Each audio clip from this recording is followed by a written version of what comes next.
मंच पर आसीन अलग अलग संगठनों के प्रतिनिधि, बहुजन चिंतक, साहित्यकार, पेशे से वकील, पेशे से डॉक्टर, बहुत सारे लोग बैठे हैं। मैं सबका बहुत बहुत आभार व्यक्त करना चाहता हूं कि आप इस लड़ाई को, विचारधारा को आगे बढ़ाने का काम कर रहे हैं। ये अच्छी बात है कि एक मंच ऐसा मिलता है हमको जहां पर अलग अलग संगठनों के लोग एक साथ इकट्ठा आकर अपनी बात रखते हैं और हमारे लोग एक साथ बैठकर सुनते हैं। आपका बहुत बहुत आभार। खास तौर पर इस प्रांगण में बैठे आसपास के कई जिलों से हमारे भीम आर्मी और आजाद समाज पार्टी के सभी पदाधिकारी और कार्यकर्ता आए हैं।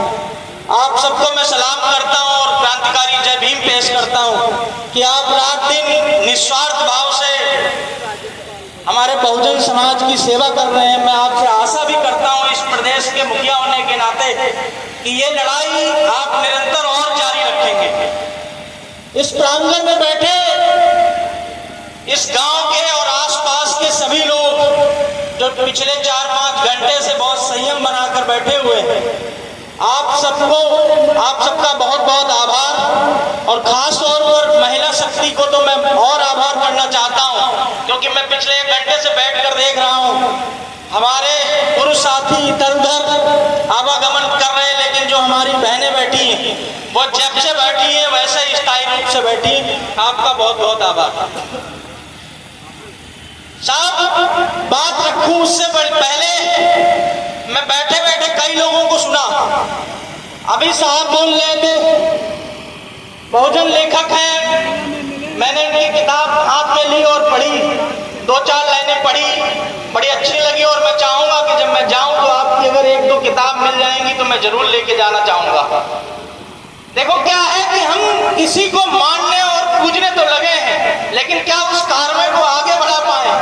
आज कई सालों से ये पंडाल, हम आप सब यहाँ आ रहे हैं, लेकिन जो कलम माननीय पेरियार ललाई सिंह यादव जी ने उठाई थी उस दौर में, जब बहुत सामने वाले जो लोग थे वो ज्यादा शक्तिशाली थे। आज हम तुम तो ये कह सकते हैं कि हम कुर्ता पैंट पहन के, कोट पैंट पहन के गर्व से ऐसे मंचों से जय भीम के नारे लगा सकते हैं, लेकिन शायद उस दौर में अगर आपने ऐसे पंडाल लगाया होता तो अब तक इसको आग लगा दिया गया होता। आप सोचो उस दौर में एक क्रांतिकारी होगा जो अपने कलम से सिर्फ उनको नहीं चुनौती देता है, बल्कि ऐसे पाखंडियों को, ऐसे मनवादियों को चुनौती देता है। उस दौर में मेरे हिसाब से पाखंडवाद को चुनौती देना एक सबसे बड़ा क्रांतिकारी काम था। मेरे हिसाब से हमारी आने वाली 150, 300, 400 पीढ़ियां भी शायद उनके कर्ज को भुला ना पाए।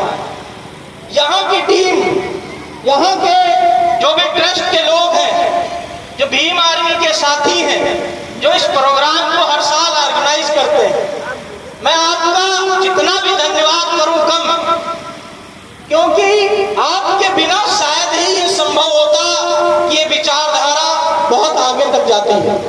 अभी हमारे साथियों ने जब ये ऐलान किया कि यहाँ पर कुछ भूमि दी जाए, तो हमारे ही बीच संगठन के सच्चे सिपाही ने गर्व से आके और आगे खड़े होकर कह दिया कि 2 बीघा जमीन मैं देता हूँ। मैं ऐसे क्रांतिकारी साथी सुनील यादव को भी सलाम करता हूँ।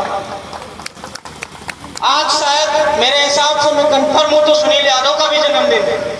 मेरे हिसाब से आज के दिन में 1 सितंबर में बहुत सारे लोग जन्मे होंगे, लेकिन इस छोटे भाई ने वास्तव में आज के दिन में जन्म लेने को सार्थक किया।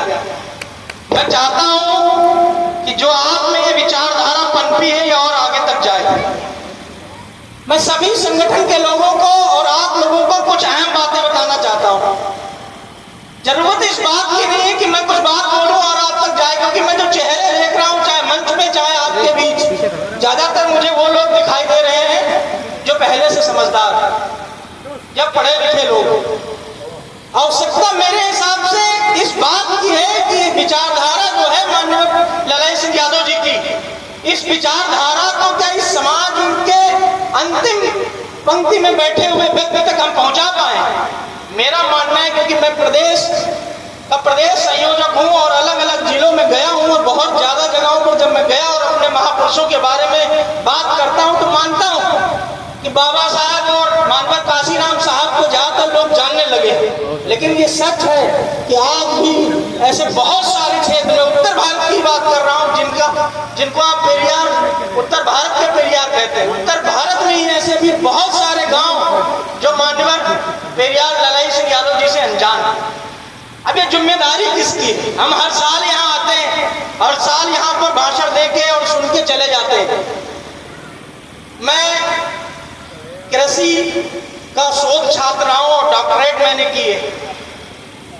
मैं आप सबको उससे थोड़ा सा जोड़ना चाहता हूं। मैंने अपने अध्ययन के समय में ये चीज गौर की कि भारत कृषि प्रधान देश है और इस कृषि प्रधान देश में बहुत सारे हमारे वैज्ञानिक ऐसे हैं जो दिन रात कृषि की उन्नति के लिए अच्छे जो है आविष्कार कर रहे हैं, अच्छी वैरायटियों की खोज कर रहे हैं।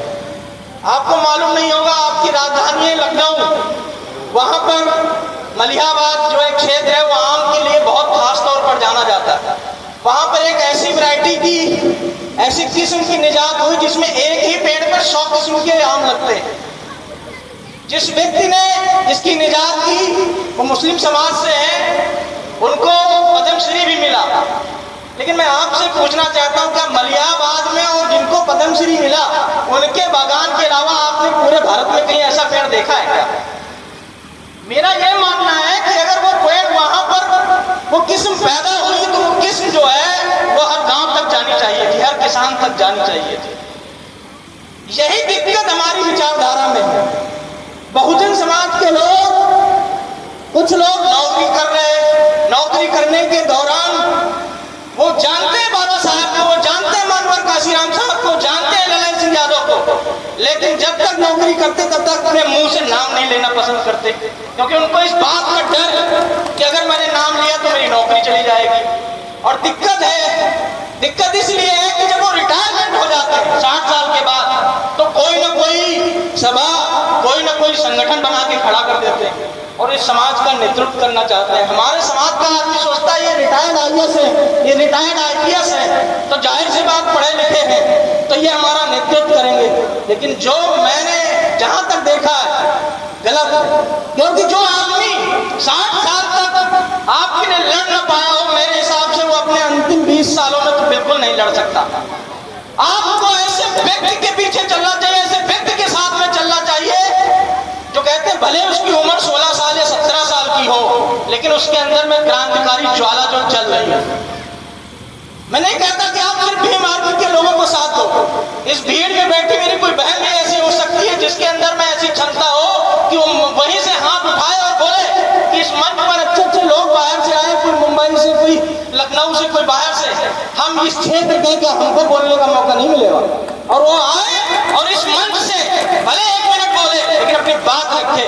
जब वो बात रखेगी तो आपके क्षेत्र की और बहनें हैं जो उनको शक्ति मिलेगी कि जब ये बोल सकती है तो अगले साल जब कार्यक्रम होगा तो मैं भी बोल सकती हूँ। चेतना ऐसे पैदा होगी। हम आए, हम बोल के चले गए और आपने फोटो खिंचा लिया और आप चले गए। आप सालों साल मेला लगाओ, सालों साल कार्यक्रम करो, कुछ नहीं बदलने वाला। सरकारों से आप अपेक्षा कर रहे हो कि हमारे महापुरुषों के लिए किया जाए, कभी नहीं करेंगे। मैंने आपसे कहा क्योंकि वहां जो बैठे हुए लोग हैं उन्होंने हमेशा आपके वोट को आपको बेचा है। जो व्यक्ति आज के दौर में जिसके पास कुछ नहीं आपको 2 बीघा जमीन दे सकता है, सोचो जिस दिन वो सांसद और विधायक बनेगा आपके लिए क्या क्या करेगा। उसके लिए तो यही अयोध्या, यही मथुरा, यही काशी है ना। वो तो यहाँ पर जितना भी सब कुछ है वो यहाँ का उत्थान करना चाहेगा, लेकिन जरूरत है जब वो कभी इलेक्शन में आएगा तो आप उसको 800 वोटों से ज्यादा नहीं पाने दो। अभी मेरे साथी यहाँ बैठे थे और वो बता रहे थे बहुत लोगों ने इस कार्यक्रम में अवरोध भी पैदा किया। अब मैं किस मुंह से कहूँ, क्योंकि जो अवरोध पैदा करने वाले हैं वो भी हमारे। अगर हम उनको कुछ कहें तो समझ लो मेरे ही गाल पे चाटा है। लेकिन दिक्कत है कि शायद उनकी समझ में फर्क है। आप ये समझते हैं कि महामानव पेरियार ललन सिंह यादव आपके हैं, ये गलत है। वो आपके थे जब तक वो पुरुष थे और जिस दिन वो बहुजन समाज के लिए महापुरुष बन गए उस दिन वो हम सबके हो गए। जितना अधिकार आपका है उतना अधिकार हम सबका, और सिर्फ हम ही सबका नहीं है। मैं चाहता हूं कि ये जरूरी नहीं है कि आज 1 सितंबर के दिन सिर्फ इस धरती पर इनके पैतृक गांव में ही ये जयंती मनाई जाए। दिन तो उस दिन अच्छा होगा जिस दिन हर गांव में ये जयंती मनाई जाए। और ये बहुत आसान काम है, कोई बड़ा काम नहीं है।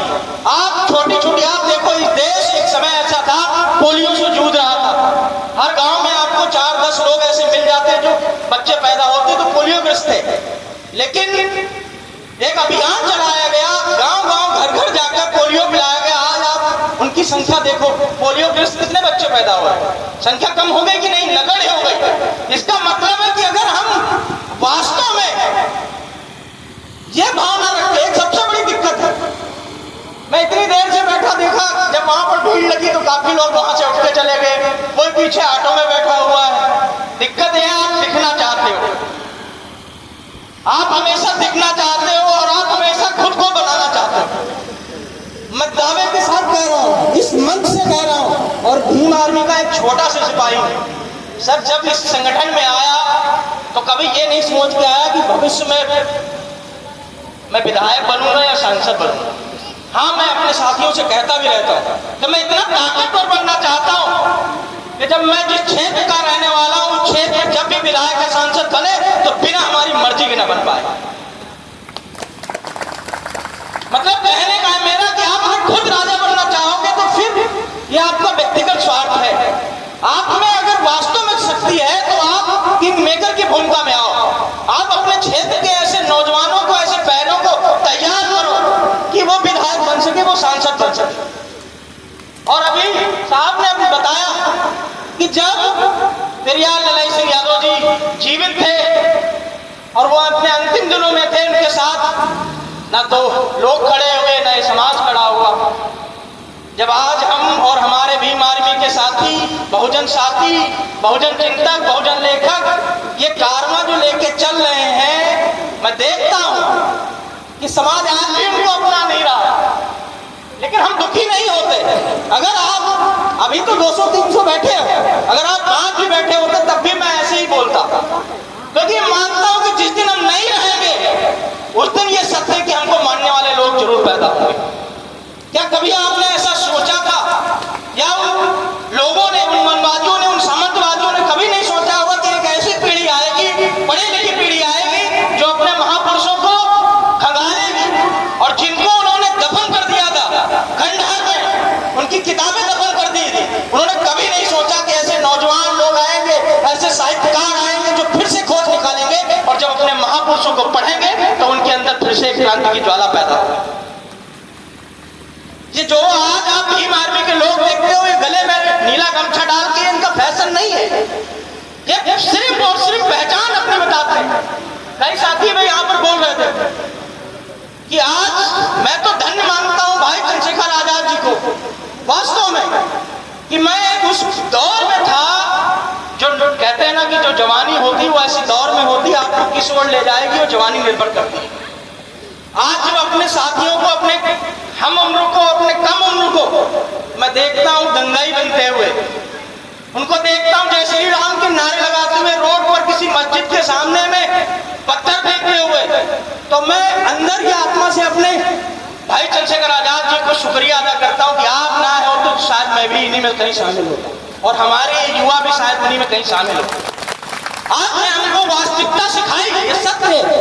आपके सामने में सत्य बताने में कोई परहेज नहीं है। मैं खुले मन से एक चीज आपको बताऊं कि मैंने डॉक्टरेट की, पीएचडी, और मैंने जब तक पीएचडी के लिए, मेरी पीएचडी 2020 में खत्म हुई, और यकीन मानो सिवाय शायद बाबा साहब के और मानव काशीराम साहब के, मुझे अगर आप उस दौर में पूछते कि 10 महापुरुषों के नाम बता दो तो मैं नहीं बता पाता। और आज जब मैं देखता हूँ कि आज आप यकीन नहीं, आप फेसबुक उठा के देखो, भीम आर्मी का एक छोटा सिपाही जो 16 साल की उम्र में भी होगा, वो भी ललाई सिंह यादव जी की जन्म जयंती का जो है पोस्टर अपने फेसबुक पे डाले होगा। तब मुझे पता चला कि जब इस संगठन में आया कि आज इस महापुरुष का जन्म दिवस है, आज इस महापुरुष का जन्म दिवस है, तो इस बात का जो लोग ये कहते हैं कि सिर्फ भीम आर्मी वाले नारे लगाते जय भीम के, ये सिर्फ चिल्लाते हैं तो शायद वो गलत फहमी में, क्योंकि उनको ये पता ही नहीं है। मैं उत्तर प्रदेश की बात बताऊं, दूर की बात नहीं बताना चाहता। आप सब बहुजन चिंतक हैं कि भीम आर्मी सिर्फ जय भीम का नारा इसलिए नहीं लगाती कि वो चिल्लाए, वो इसलिए लगाती है क्योंकि सरकार आपकी अंधी बहरी है, उसको सुनाई नहीं देता। अगर आप प्यार से जय भीम कहोगे तो उसको सुनाई नहीं देगा। तेज आवाज की जरूरत है। दूसरा, ये सिर्फ अगर आपको लगे कि जय भीम चिल्लाते इसके अलावा कुछ नहीं करते, तो मैं आपको बताऊं आज उत्तर प्रदेश में कम से कम 4000 से ज्यादा भीम आर्मी पाठशालाएं चल रही है। ये आपको कौन बताता है? कोई बताता है क्या? मैं उत्तर प्रदेश का प्रदेश संयोजक हूं। आज 4000 से ज्यादा भीम आर्मी पाठशालाएं चल रही, जिसमें बहुजन समाज के बच्चों को, जो निर्धन है, जो गरीब परिवार से आते हैं, जो स्कूल में उनकी शिक्षा अच्छे से नहीं हो पाती, उनको हमारे लोग, हमारी बहनें जाकर इन 4000 पाठशालाओं में कम से कम जो है 3000 से ज्यादा पाठशालाएं जो हमारी बहनें चला रही हैं, और वो भी निःशुल्क, उनको कोई तनख्वाह नहीं दी जाती। और वो बच्चे और हमारे लोग जो मजबूत लोग हैं, कभी हमको कोई मास्टर मिल गया, कोई वकील मिल गया, तो हम उससे जो है प्रार्थना करते हैं कि आप आए हमारी पाठशाला में और हमारे बच्चों को काफी पेन दें। और आपको यकीन भी दिलाता हूँ, ये सत्ता की लड़ाई तो बाद में है, पहले अपने लोगों को इतना मजबूत करना है। यकीन मानो कि आगे 27 का इलेक्शन आने में भी बहुत समय है, और इलेक्शन आएगा, उसका क्या रिजल्ट होगा मुझे नहीं पता, लेकिन इतना आपको जरूर बताता हूं कि जब 27 का इलेक्शन आएगा, उससे पहले कम से कम 1 लाख पाठशालाएं आपके उत्तर प्रदेश में बनी है। और ये पाठशालाएं सिर्फ इसलिए हैं कि हम अपने बच्चों को, अपने आने वाली पीढ़ी को अपने महापुरुषों के बारे में बता सके। क्योंकि जब सोचो आपके सामने एक ऐसा इंसान खड़ा है जो पीएचडी तक नहीं जान पाया, तो अगर उस दौर में मैं सोचता हूँ कभी भीम आर्मी हुई होती, तो शायद जब मैं 5th या 6th में पढ़ रहा होता तो मैं अपने लोगों को जान गया होता। तो आज एक अलग चेतना होती है। दूसरी चीज, युवा बैठे हुए हैं, हर युवा मैं देखता हूँ कि पेट का फॉर्म आया 2023 का, बहने भी जान रही, युवा भी जान रही। जिस दिन परीक्षा होगी उस दिन आप ट्रेनों में लद के जाओगे, बसों में लद के जाओगे परीक्षा देने के लिए।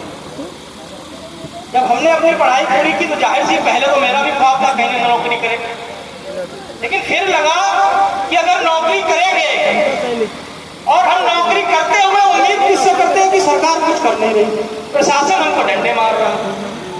शासन और प्रशासन आपका तभी मजबूत हो सकता है जब आपकी सरकार आएगी। मुझे लगा कि 40-50 हजार की नौकरी करने से अच्छा है, इससे अच्छा कि शासन में बैठोगे। जब शासन में आप बैठोगे तो प्रशासन भी आपका होगा। आज आप एक FIR करने के लिए गली गली मारे फिरते हो, थाने के बाहर आपको 4 घंटे 5 घंटे सिर्फ इसलिए बैठा दिया जाता है क्योंकि आप छोटी जाति हो। यकीन मानो जिस दिन आपका दौर आएगा उस दिन हो सकता है गाड़ी आपको लेने आए FIR उस तरीके से।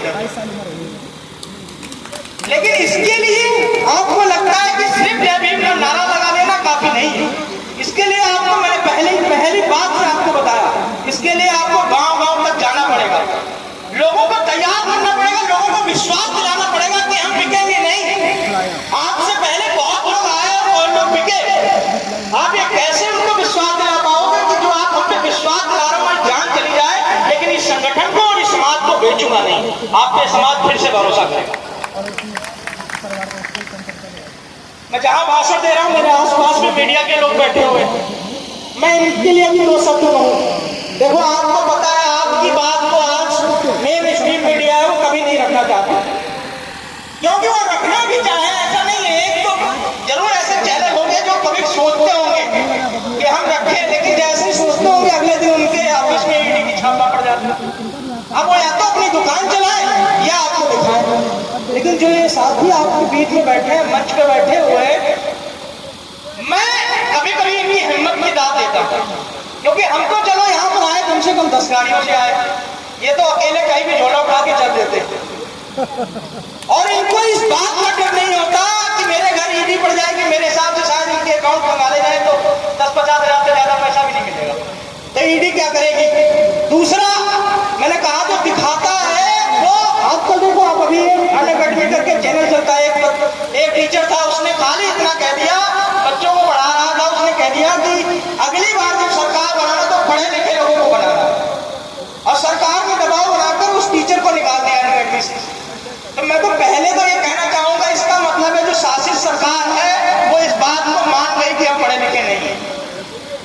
क्योंकि उसने किसी का नाम तो नहीं लिया, सपा बसपा कांग्रेस, लेकिन जो शासन में है वो मान गए कि हम अनपढ़ हैं और इसीलिए उन्होंने कार्रवाई की। मैं फिर वही कह रहा आपसे कि आप आवाज उठाओगे, आपकी आवाज दबा दी जाएगी।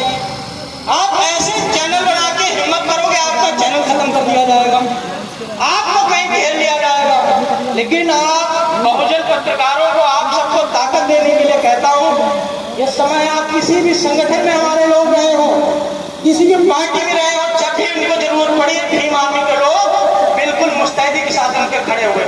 आपसे कहता हूं कि कभी भी आपको जरूरत पड़े, आपको लगे कोई आंख दिखाने का काम कर रहा है, आप निसंकोच एक नंबर किसी का डायल कर दीजिएगा, साहब आपके साथ में खड़ी दावे के साथ, क्योंकि मंच अलग है, नहीं तो और आपको बातें बताता। शैली भीम आर्मी की ऐसी है कि जैसी आप उधर से दोगे वैसे ही आपको इधर से मिलेगा। अगर आप सम्मान के साथ में झुकना पसंद करते हो तो मुझे झुकना भी आता है, अगर आप पढ़ी लिखी बात करना चाहते हो तो पढ़े लिखे भी हम हैं। कई लोग पहले ये भी कहते थे कि भीम आर्मी की जो ये टीम है इसमें ज्यादा बेरोजगार। मैं तो कहता हूँ कि कभी हम अपनी डिग्रियां अगर सार्वजनिक करते तुम्हारे बाप दादाओं के मिला लोगे उतने नंबर नहीं पाए होंगे। आखिरी बात रखूंगा, अपनी बात को समाप्त करूंगा। आखिरी बात मुख्यतः अपनी बहनों के लिए, अपनी माताओं के लिए। इस समाज को हम चाहे जितना जगा लें और ये पुरुष वर्ग चाहे जितना जाग जाए, जब तक आपके अंदर में चेतना नहीं पैदा होगी हम अधूरे हैं। इस बात को आप मानो। तर्कशील जब तक आप नहीं बनोगे, आपको कोई भी पंडा और आपको आपकी रेखा बता के बता जाता है शनि भारी है, शुक्र भारी है, और आप बिना अपने पति से, अपने बेटे से पूछे उसको पूजा देते हैं। तो हम मिशन का काम कर रहे हैं, मिशन के लोगों को जगा रहे हैं। हमारी घर की माताएं बहनें जो हैं पाखंडवाद को बढ़ावा दे रही हैं। आपको कम से कम सौगंध खानी चाहिए इस धरती से कि आगे जब भी आप रहेंगी उस पाखंडवाद को हमेशा वार करती रहेंगी।